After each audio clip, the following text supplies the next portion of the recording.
بلا نیت وضو کا حکم. اگر کوئی بغیر نیت کے وضو کرے تو اس کا وضو ہوگا نہیں ہوگا. تو شریعت یہ کہتی کہ وضو تو ہو جائے گا, اس سے نماز پڑھ سکتے ہیں, قرآن پڑھ سکتے ہیں, قرآن کو چھو سکتے ہیں, لیکن اس وضو کا اجر نہیں ملے گا, ثواب نہیں ملے گا.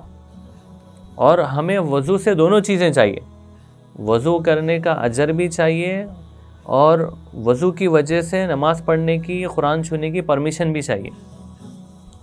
تو اس لیے نیت کرنا ضروری ہے, کیونکہ وضو جو ہے نیت کے ذریعے ہی عبادت میں کاؤنٹ ہوتا ہے. بہت سارے اعمال ایسے ہیں کہ آپ جب اس کو نیت کریں گے تو وہ نیت کی وجہ سے وہ عمل عبادت ہو جائے گا. ایسے وضو بھی ہے. وضو میں چونکہ ہم ہاتھ دھو رہے ہیں, منہ دھو رہے ہیں اور پیر دھو رہے ہیں, تو یہ عمل جتنے بھی ہے وضو کے اندر وہ عبادت بنتے ہیں نیت کی وجہ سے. تو اس لیے نیت بہت اہم چیز ہے اسلام کے اندر.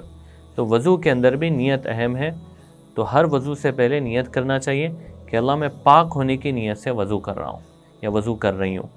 تو اس کا اجر ملے گا اور اس کا اہتمام کرنا چاہیے. اس کی اور بھی تفصیل فتاوی شامی والیوم نمبر 1 پیج نمبر 201 پر لکھی ہوئی ہے.